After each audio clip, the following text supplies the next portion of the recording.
Hello, hello, I hope Easter has went well for everybody out there.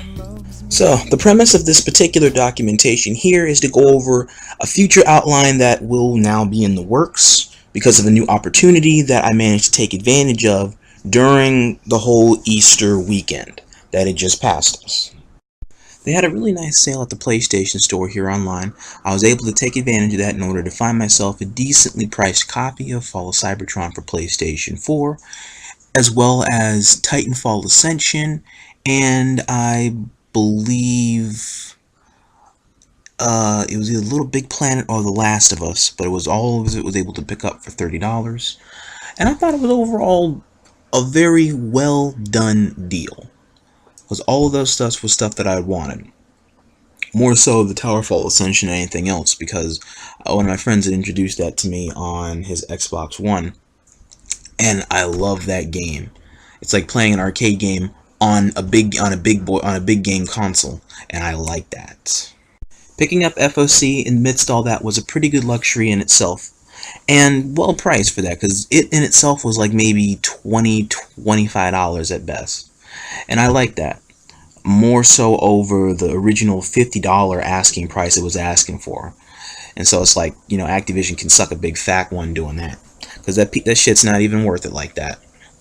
As old as that game is right now, it's not worth a $50–60 drop. I would put that easily at $40 at best and nothing more. This was a 2012 game with a 2016–17-ish re-release. Come on now, if you want to get over on it, PlayStation Store, you don't be blunt about it. Gamers aren't stupid, or at least I would like to hope not. Next, my outline here is to also review the gameplay of it, because I was able to download it in a pretty short amount of time actually, and take a look and delve into the gameplay with Arg, who also picked it up, and then also managed to grind it in one day and find himself at rank 27, so it's like, screw you, but I'm going to catch up to you sooner or later, before you catch up to Mac. And who also joined us to make it a really unforgettably nice adventure was a Con Brawl. Spencer joined us, Ripper Adem joined us, Adam, Almighty Carnage, Death Guns, and Pro Skills for the Win, and Gunners the Beast, I believe. They all joined us for a really nice series of sessions on Team Deathmatch and on Conquest and Capture the Flag, and it was unbelievably amazing. I mean, yeah, I ran into my occasional one or two spammers and the return of that unknown any random that I fought a long while ago, but hey, screw you, because I don't care about them pansies, I care about my frenzies. And then I also managed to make one or two new friends that I've heard about for a good while, but I've never actually met them until I saw the gameplay that same night. Because I met Benoit Gabriel. I met CR7 Rizwan again. It's been a while since I talked with her. And then I met this new guy named W2 something. He's on leaderboards. W2 something. Very nice guy. Did not know that he plays even though he's deaf, which is actually really amazing, because I have to wonder how he plays video games or interacts with people directly in a general social environment. That's very fascinating, and I look forward to playing with this W2 character more over time, depending upon how frequent or active he is. However, I digress from my general analysis of the gameplay here. Getting back to said topic in thought. The graphics were smoothed over immensely from the PS3 versions, like holy crap. Everywhere you go, it's very good graphics in the environment. There's good graphics in your character outlines, your customized character outlines, the whole customization features. The color palettes are really amazing. It's very diverse and widespread. They even kept it to G1 and G2 color outlines for a number of the characters that you can make or potentially try to customize and create. It's amazing with that regard. The weapon details seem to have increased greatly, so I guess it puts more detail into dying and saving people's lives or killing them and blah blah blah blah blah. The entry and exits into general public matches and even private matches to some sense has significantly reduced. So as soon as you go to click enter into the match, you only got to load for like maybe 1 or 2 seconds. Boom, you're in the match. I like that greatly because there are some times when you're sitting there waiting for a long load, it has just as big of a chance of lagging you out of the match as lagging you into another match that you probably don't want to be into. Or there's barely anything there, or the match is just about to end, followed by some type of timely host migration that puts you right back at the main menu for your customizations. Although here, when you get lagged out or a host migration happens where you lose connection to the lobby, when you back out of the lobby, it sends you all the way back to the main menu, which is actually interesting because it gives you the opportunity to either go right back into multiplayer or you can go to escalation or campaign. And it's, I don't know. That's a tough call there. I had a problem with that the first few times that happened, but then after a while, I'm just like, actually, you know what? That actually helps speed it along because I can go back to customizations at another time. I can go delve into escalation whenever I want, and I like to grind escalation. So, win, win, win, in a sense. I don't particularly like lag, but that's one time where I can say that this time lag can be beneficial in some sense when you want to hurry up a decision, when it kind of makes the decision for you. And lastly is the Friends Invitation feature that I noticed had an interesting revision to it, which I'm okay with in a sense, even though my friends can't always join in public matches. The outline here that I noticed was in the PS3 version, when you have a public match going on that's non-privatized, a public match. Friends that are on your friends list can join into the match through you by clicking on your name. And same goes on escalation mode. Now, usually that can always happen barring private mode. So if you're doing private team deathmatch or any type of private rendezvous, even private escalation, also joining is not done because it's privatized, and so you can only be allowed entry by invitation from somebody who's already in that session. That mindset was taken to the PlayStation 4 in totality. So even in public or private mode, you cannot join other people's games or sessions unless said invite for an open slot is presented to you. I am actually okay with that because it stops and it cuts down on randoms joining in at any time that you usually don't want involved in your matches, or that would ruin or blur good intentions for good gameplay. I am perfectly okay with this.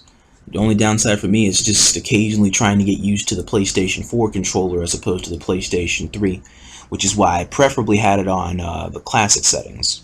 And this is another interesting point that I bring up that's actually a pro and a con, which is the overall controller configurations for the new adaptation as opposed to the preceding adaptation. Is because for this one they give you 6 to 7 different controller configurations based off of how you play. If you want to play the old gamer style of the 80s or the 90s, or the joystick style, or the claw style, which I know a few gamers from WFC predominantly played with how they had their hands set on the PlayStation 3 controller, and the pointer fingers and your thumbs on the controller in particular places because of how you usually press buttons.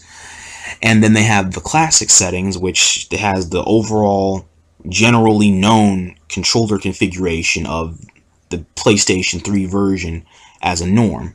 And I like that. I like the fact that it gives not only the original one from the last game, but it also gives different choices for different playing styles. Not so much different techniques and playing styles in the game, but different playing styles for how you play a game, if whether or not you play a PlayStation or an Xbox or a Sega or a Nintendo or an arcade system, however it is you prefer, or what it is your preference has been all this time. And I like that. It kept the diversity very open-minded for different types of gamers. Those are all the pros that I can think of at this point. There are some cons which I will get to now, and if you disagree with it, well then hey, that's your problem, not mine. I'm basing this off of my perspective and my experience with it. Con 1 is the general unsmoothness and the lag in the lobbies for public and some cases private mode. Because I noticed that in public lobbies, when trying to either do jumping or moving from platform to platform, that infrequent periodical points of lag or lag spikes transpire, and I really hate that. Because when lag happens, shots that don't hit do hit, even though it looks like they don't register. And shots that would you look like they register point blank, excuse me, do not hit at all. And it's enough to really piss a lot of people off, as a number of sessions I've seen and have heard about would indicate, which is not surprising. That type of general unsmoothness I'm not really comfortable with in a continual team-based setting, so it's something that would have to be really tweaked around a little bit in order to get used to.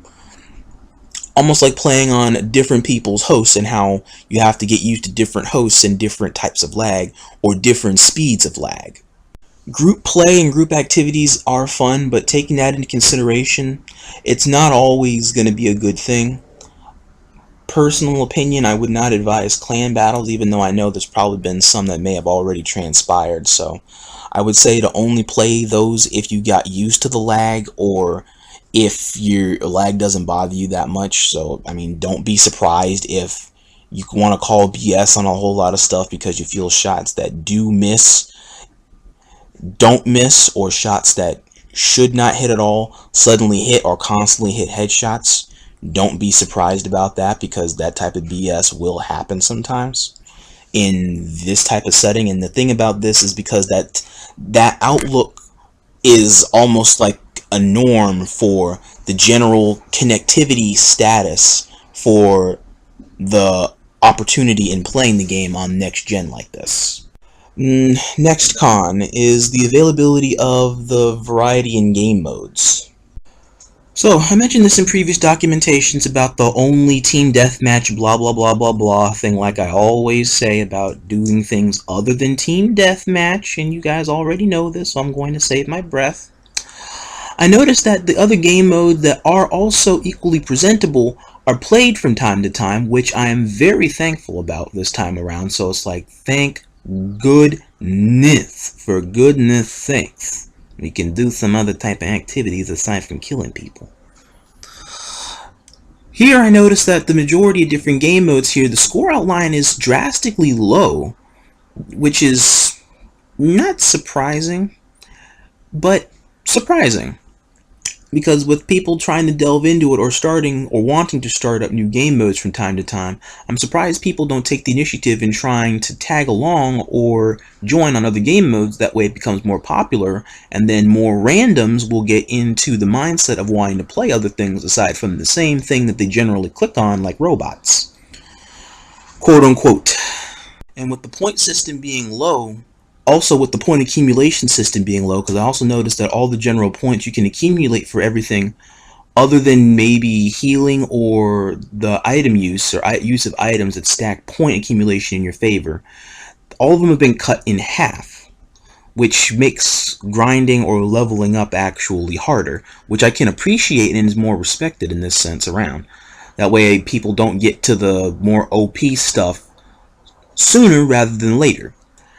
However, that's the other con, is that's the contradiction in that particular assessment, is because the perks that you can unlock for the weapons that are unlockable to you at earlier stages are the OP or the needlessly overpowered perks that are favored by more experienced players or newer players or novices that come into the works and have found something uniquely agreeable to how they play and that they can work around, which can in some sense either lead to a spammer or can lead to the birth of a skilled player on his way to being a very skilled opponent.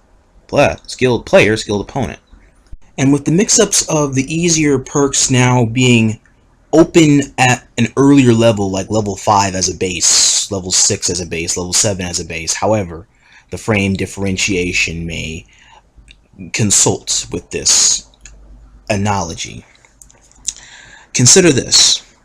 When the majority of us first started this out on the PlayStation 3 version, and those are the veteran players and the experts that occasionally come in and every now and again on PlayStation 4 version. For those of you that are new to this gameplay, you may not understand what it is I'm talking about. But for particular players that you may see come back and forth in and out of game modes, those are actually very time-honored players that have been playing this game since before the whole general establishment of the new golden era of the game, which is in progress right now, as opposed to the original golden era of the video game in the 2012 beta and launch year of Fall of Cybertron in its original run. Anyway, what I'm getting at is that in the original run outline on the PlayStation 3 version, the outline for that one was to work your way up into getting the more usable, more commonly used perks. Before you get there, though, you have to use all the other perks and all the different types of weapons and stuff that you may not like, you may like, or you may come to love. However it may be, the experience differs. But the thing is that you don't get the easy stuff first. You work from the less used stuff, which then becomes the used stuff, and then getting the supposedly or viewed as better equipment later on down the road. That type of ladder in gameplay mechanics I loved, because it forced players to use the less used weapons more. That way you get an idea about using different weapons earlier on, and it in a sense develops general gameplay diversity, so it doesn't lead to the same thing over and over and over again like a one-trick pony.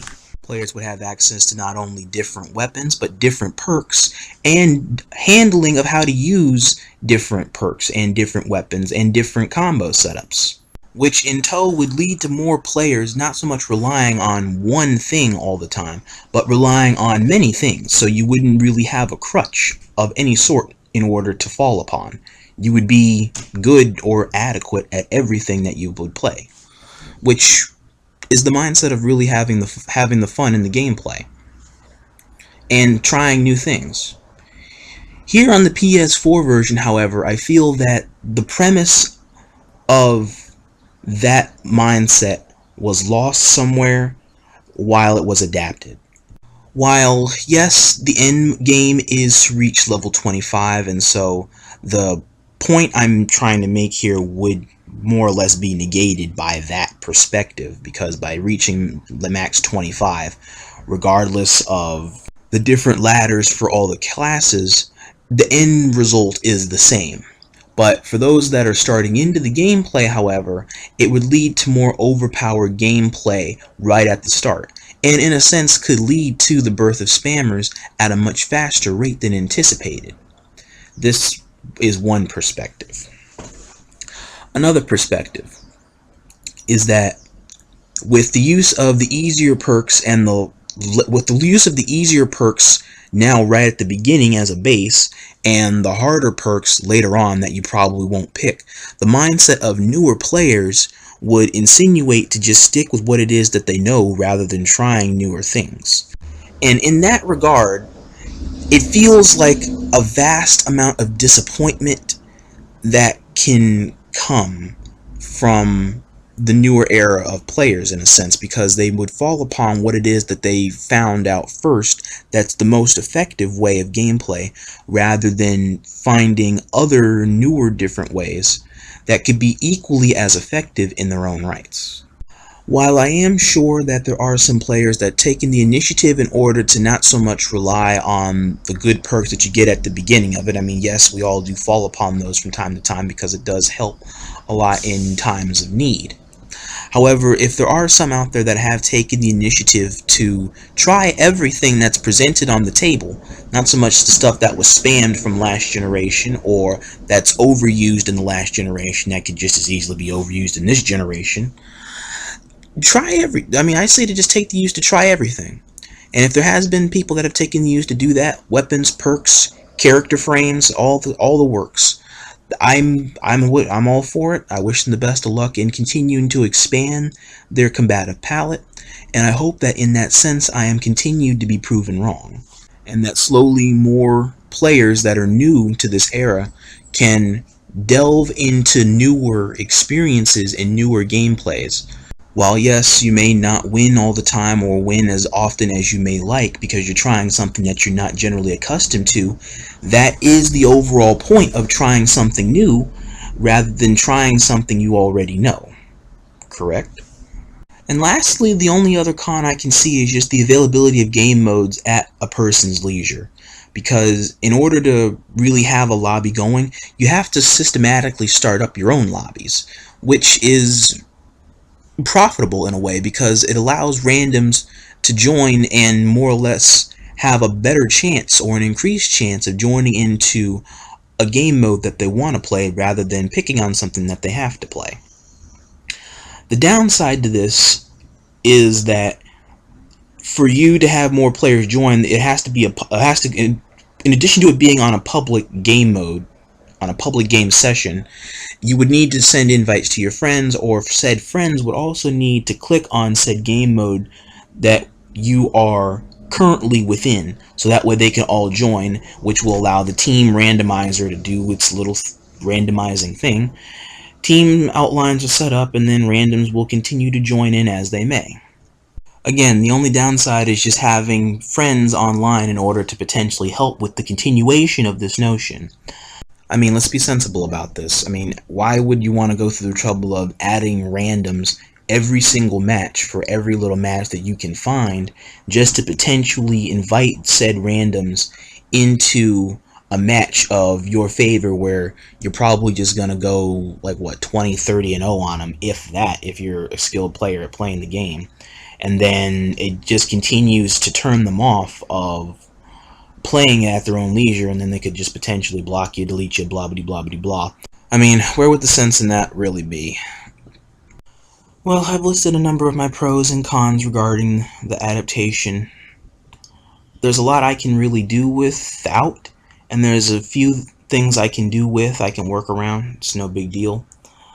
Things I can work around that I wish weren't there, such as the lag, but it's just going to have to be because I know I can perform a lot better with better familiarity with the controls and without doing a whole random bunny hop or randomly being misplaced on the ground when I go to jump or I see my feet plant somewhere elsewhere than where I already should be at.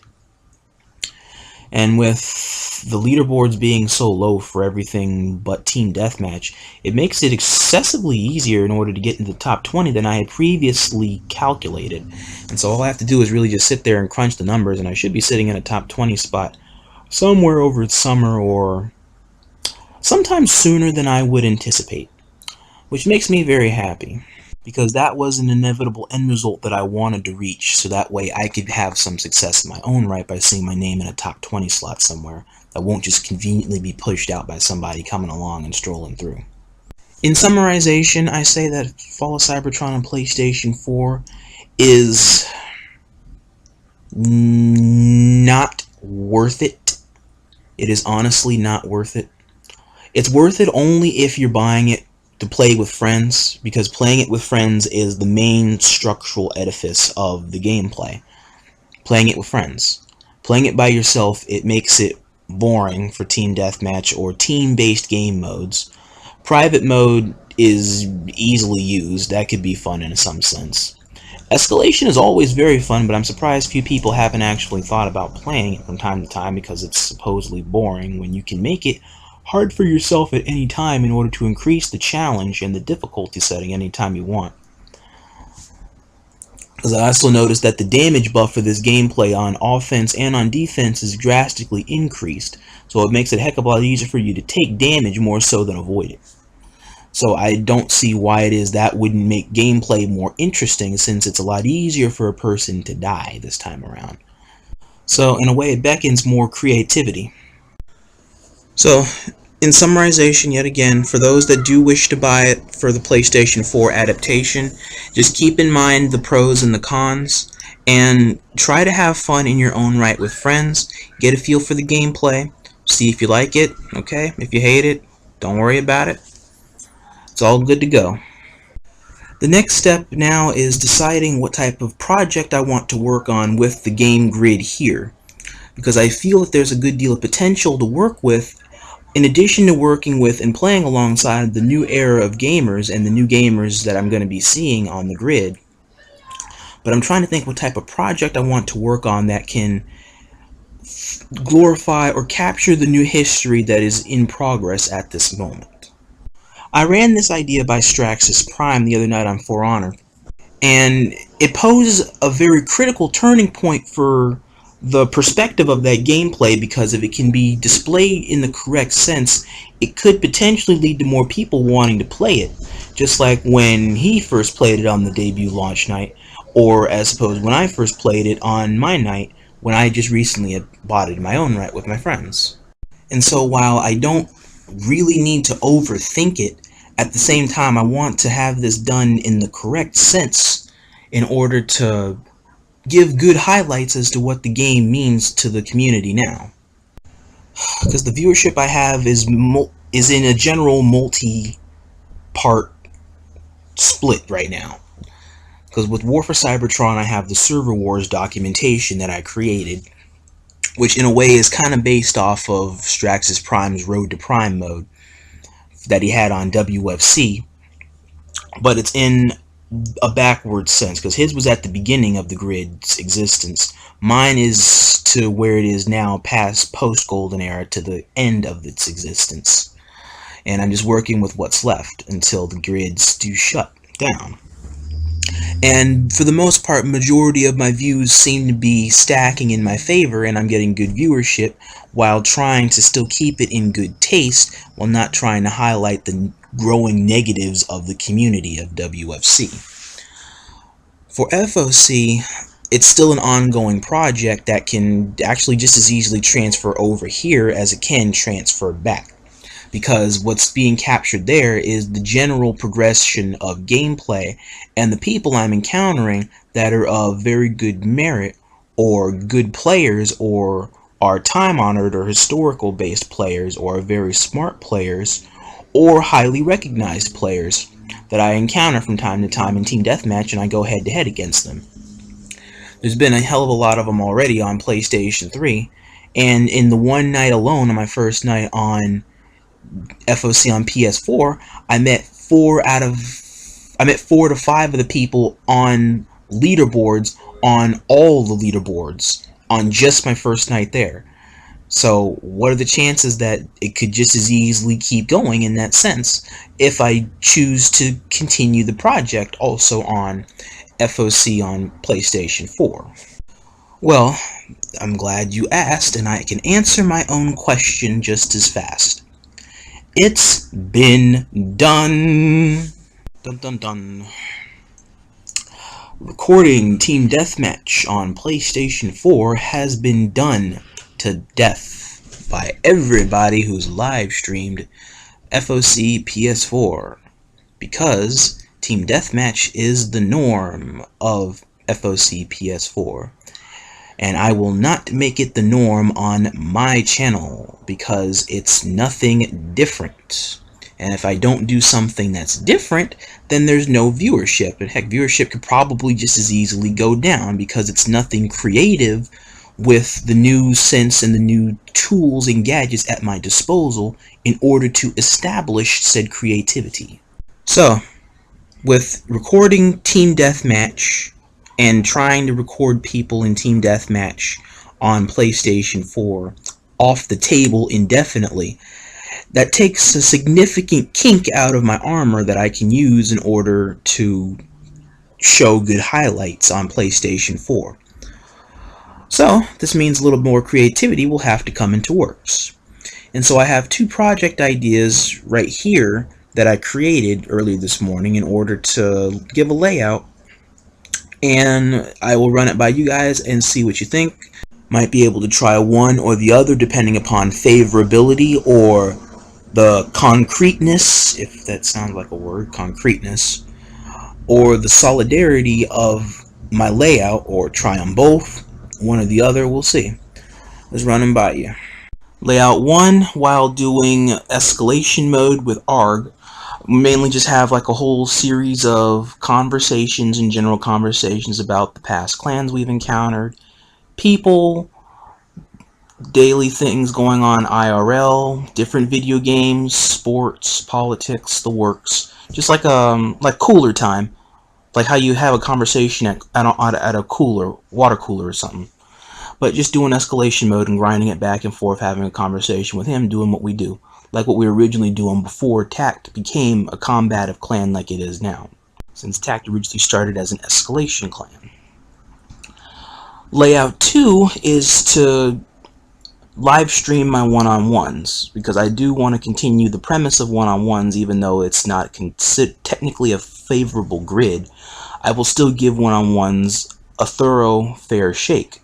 And I want to also see if I can give a highlight to a lot of the newer players of the new generation, trying to take on an old school player, I guess, like what it is I can try and present in my own right, and see what it is they can do in terms of the general skills that they have amassed in being as good as they are or claim to be.